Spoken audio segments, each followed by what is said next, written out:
I have good news for you folks. The formerly city slicker, the former sissified Traverse has become a little bit more macho. What am I talking about? Well, this is the 2024 Chevrolet Traverse Z71. It is more than a sticker package. It is more than some beefy wheels and tires. It's even more than suspension. There's a couple things going on with this vehicle that make it a little tiny bit more off-road worthy.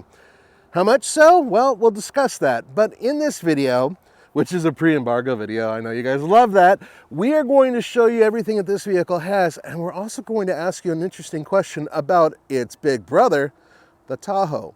Because after you see this vehicle, I think you're going to wager, maybe I don't need the far more expensive Tahoe. I'll show you what I mean. First of all, let's have a look at what we got going on here. Now these are 265/65 R18 tires. They're Goodyear Wrangler Territories ATs, and they're mud and snow. Now, even though they're MS, they don't have a snowflake rating. However, they do have a really beefy looking sidewall right here. And between the tire size and the fact that it has a beefier suspension, just slightly, it has about a 1.2 inch lift over the regular one. So the regular Traverse is about 6.7 inches off the ground. This one is just about 8 inches. It's approximately 8 inches off the ground. That means better articulation because there's more room in here to articulate. That means better traction because these tires off-road are obviously better than street tires. And it means that you have better approach and departure angles and breakover angles. So you could already say, okay, slight improvement. Does that mean that this is ready for the Serengeti? Yeah, no. But it is ready for some trails, which we're going to cover in a separate video. So let's have a look-see around the vehicle. We're going to talk about some of the interesting dimensions. What do I refer to? Take a look at the side of this vehicle. I want you to see something very interesting. Now, there are two vehicles I want to talk about that compete with this in two completely different ways. That being the 2024 Chevy Tahoe, its big brother, and the Toyota Grand Highlander, which arguably is one of the more popular vehicles in this segment, especially the regular one, but the Grand Highlander really competes with this one because it has roughly the same or a similar volume and similar length. So let's talk about that wheelbase. Look at the distance between the front and rear wheel. Well, what you got here is 120.93. So basically 121 inch wheelbase. Well, guess what? The Tahoe is 121 inches with its wheelbase. Now, Grand Highlander, not so much, 116.1. And the reason why is because the Grand Highlander wheelbase is basically the same as the regular Highlander. It's just that it has an extended tail. Basically, it had a tush job. Overall length, 204.5 inches, whereas the Tahoe is 210 inches, so a full 6 inches longer. By the way, Grand Highlander is 201 inches, so this one sits in between the two. Its width is 78.60 inches.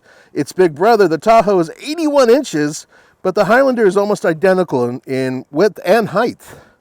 By the way, the Tahoe is 75.9 inches tall. Now, why does all that matter? Well, there is kind of a bottom line here, and that is that this vehicle can hold inside as much, if not more, than its big brother in terms of humans, in terms of cargo, and in terms of comfort. Now, the numbers are slightly different on paper, but there's an important point here that I wanted to kind of demonstrate. That is, this vehicle in its class has 98 cubic feet of cargo space, which is one of the best in its class. That also means that you can stuff humans in the third row. Smaller humans, I would say. No matter what, most of the third rows in these vehicles are a little cramped regardless, and we will cover that in just a sec. Cargo space in this one starts at 22.9 cubic feet, goes to 55 cubic feet with the second row down, and third row, everything, once again, 98 cubic feet. Now, why do I mention that? Well, because its big brother has 22.5 cubic feet of cargo space in the third row, 72.6 cubic feet when the seats are folded on the second row, and a massive 122.9 cubic feet. So that's like, oh, well, obviously, Nathan, that's so much more. Well, the reason why is because it has a much higher roof and it's a little bit more squared off. However, I wager that in terms of usable cargo space, this thing is pretty close to its big brother. Now, let me show you this right here. Oh, what's that? That's extra cargo space. These seats do fold pretty flat. I'm gonna pull this here. I'm trying to do this one-handed. Put my book down. Okay, there we go. Oops. Okay. We're gonna edit that out. I'm kidding. Actually, important note, one of the issues is that you have to actually have your seats pulled up. Now, in the Z71 model, they do not have a bench option for the second row. So you can only hold 7 people. You have to get the base model in order to get the bench seat in the middle. Once again, it's always been a weird thing because they're not the only ones to do this, by the way. There are other automakers, Toyota, that do that same thing, where at the very top end, you have the captain's chairs and there's no option for a center bench, which just drives me crazy. All right, shall we have a look at the inside of the vehicle? Okay, in we go. Now, what are we looking at here? Because it is the Z71 package, you do have some unique stitching. And look at that headrest. If you slam on the brakes really hard and then hit the accelerator really hard and you're bald like me, you might be able to get the Z71 to imprint on the back of your skull. Keep that in mind. That's an important tip. There's more because you do have a multi-colored interior design. All right. I am curious to what you guys think of having this red trim right here on the door panels. Yeah. All right. It kind of looks carbon fiber-ish. So let's start this thing up and show you these screens because they're huge. All right, here we go. So what we have is an 11-inch information screen. This gives you speed, multi-configurable. Right now it's basically showing that we're in Georgia, which is where General Motors had us come into. By the way, this place is awesome. It's like a golf course, ranch, and shooting range all in one. Apparently people in Georgia playing golf like to dodge bullets. I'm kidding. Okay, this is a 17.7-inch screen. Huge. It is right up there with certain other automakers in terms of just going oversized with their screens. And I found out the hard way that this is an actual button up there that shuts everything off. While I was on the trails, I was bouncing around doing my thing, because there is a trail thing, which will be another video. I'll talk about that in a sec. And I rested my hand here for some reason. Everything changed, and I thought I broke the car. And I didn't. I just hit the off button. I got to tell Andre about that in case he has some issues. The rest of the vehicle basically switches here for heating and air conditioning. And then this is for temperature. Now, these aren't really, they show hot and cold, but they don't have numbers in them. Some of the other automakers do have numbers in them, but you have right here on the screen, right? And you can sync everything. And then you have the back seats. But before we go there, wanted to mention massive sunroof. And one of my favorite General Motors, not necessarily their invention, I don't know if they're the very first with this, but it's the LCD rear view monitor, which is in the mirror. So I can flip this down, regular mirror, flip it up, boom, screen. Why is that important in this car? Well, I want the cameraman to just look over my shoulder and look at what's back, because it's not much. The problem is that if you have 3 people in the way back, and if you look over your shoulder, you're going to have a really hard time seeing anything there because all the human beings just block everything. Having this is essentially a camera that is in the back, and it works well at night too, by the way. And yeah, it takes a little time to get used to, but it works quite well. All right, so let's shut this down and look at the second row real quick.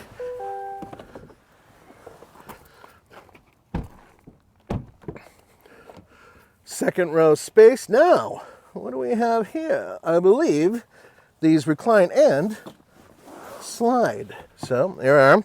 I'm sitting behind myself. I am 6'1" if I wear shoes. And let's see here. Okay, reclining ain't no problem. And it does slide, but I don't know where the slide is. It's here somewhere. Oh, you know what? I know. Watch this. It's going to take a sec. So, a couple things. Let's say you have a baby, little baby, and you have a child seat here, and you lock the child seat in. I believe, yeah. Now, you're not supposed to have your baby in the baby seat when you do this, but if you do this with the baby seat there, baby out, you have access to the back, and you don't have to take the baby seat off. Other automakers have a similar version of that, by the way. I've seen a variety of different types. But this one here, it seems to, there we go. It seems to be relatively easy to use. That's once again if you have a baby. If you don't, then it's kind of worthless. And no, you're not supposed to use that seat and make it do that if you have a human being in it. Okay, let's talk about this control right here. Because you have two USB-Cs back here, and you have temperature control, and you have mode, and then, ta-da, yeah, you can plug in your computer, I believe. I think it's 120. So everything in here, fairly simple in terms of its layout, to be honest with you. But now we come to the part in the show where I sacrifice myself so you guys can be entertained. And that is me getting into the third row. We do this because there are times where, I'm trying to think of the easiest way for me to do this. I guess I'll have to do that. Maybe I can, there we go. Okay. We do this because every once in a while, you might have some in-laws who are in town, and they need to sit in a nicer seat, and you, being the outlaw, get it? Never mind. Anyway, you being the son-in-law or cousin or whatever, have to sacrifice yourself and sit behind somebody. It's happened to me often. And it's always a comic thing because even in a really big burly thing like a Suburban or an excursion or an expedition, yeah, it's uncomfortable. So what about back here? Oh, here we go. Well, there is one benefit about not having the bench seat here. And that is I can put my leg here and I can have enough comfort to where I could go like on a 1-hour trip. There are vents right above my head. Right up here, if you can see that, camera guy. There are cup holders down here. A little spot here for chicken nuggets or something like that for the kids. Anyway, and yeah, there's probably enough room back here to efficiently put in 3 small teenagers or, you know, kids in middle school, as long as they're not too big.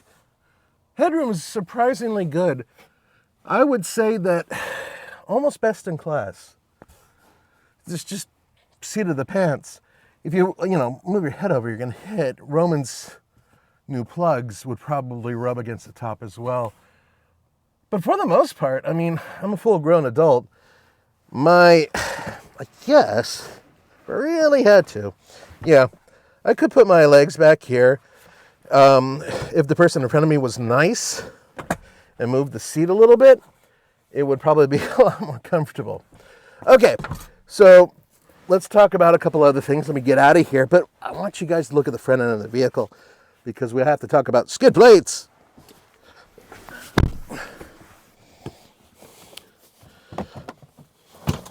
Uh-huh. Woo! I bet you're wondering, well, if this thing goes off-road, it's still not very high.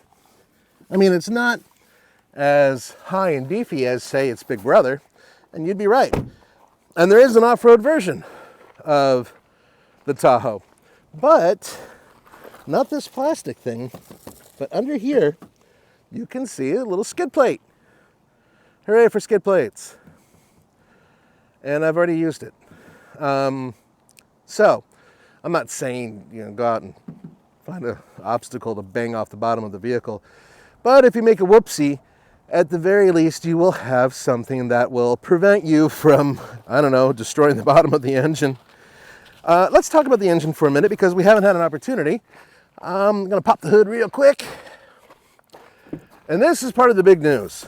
Now, remember how this vehicle really isn't all new?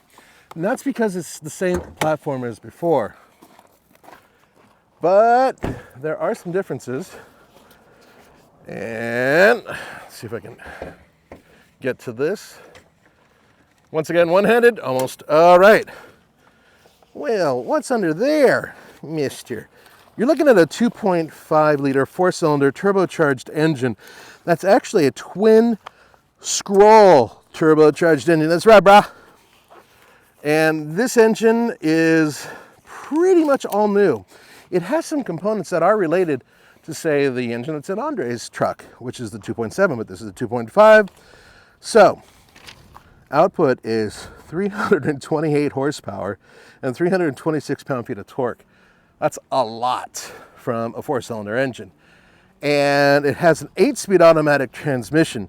Now, interesting about the 8-speed is the fact that it's actually based with many components on the 9-speed, but according to General Motors, there's so much torque, they had to change a few things around in order to make this setup work. Now, let's talk about torque for a minute, because how do you get the torque to the back wheels? Well, glad you asked. There is a twin clutch in here. This is a regular automatic transmission, but let's say it detects slippage, slip in the front wheels. Well, it can send up to 100% of the power, depending on the torque requirements, to the rear wheels, and then it can actually send torque side to side up to 100%. So in theory, you can get a majority of all the power and torque to one wheel if that's the wheel that has the traction. That is effectively an all-wheel drive system that can work off-road in difficult situations. We've dealt with this before. Now, one thing I won't be able to tell you about because they didn't publish it for me to use yet is EPA numbers. However, they're supposed to be quite good. That's according to General Motors. Their words, not mine. And so that's going to be put on the screen with AI magic. I'm old and that's just how I think. Anyway, so I bet you're wondering about the pricing on these vehicles. Well, the regular Traverse has gone up in price. Base pricing on the Traverse is now $37,600. It used to be $34,500, so a plus $3,000 increase. However, more standard equipment. This one that you're looking at, as it sits, is $46,400. Now, I bet you're saying, that's a lot of money for a Chevy. You're damn right, but there is something to consider. Similar vehicles in this category are actually more expensive and have equal or even less content. And I am referring to Kia Sorento and the Nissan Pathfinder. Some of those vehicles might be a little bit better off-road, a little bit worse off-road. Some of them may have better mileage. They all are within the same ether. But in terms of what you get for the price, it's actually a decent amount of kit. So, what's going to happen next? Well, let me show you. Let's rotate that camera over here.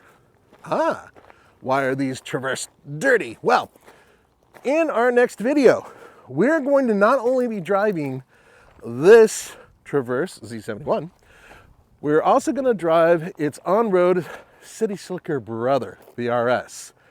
And we'll be able to tell you about our driving impressions. So stay tuned to all of that very soon. Only one place to find it at alltfl.com. Thanks for joining me. I'll see you next time.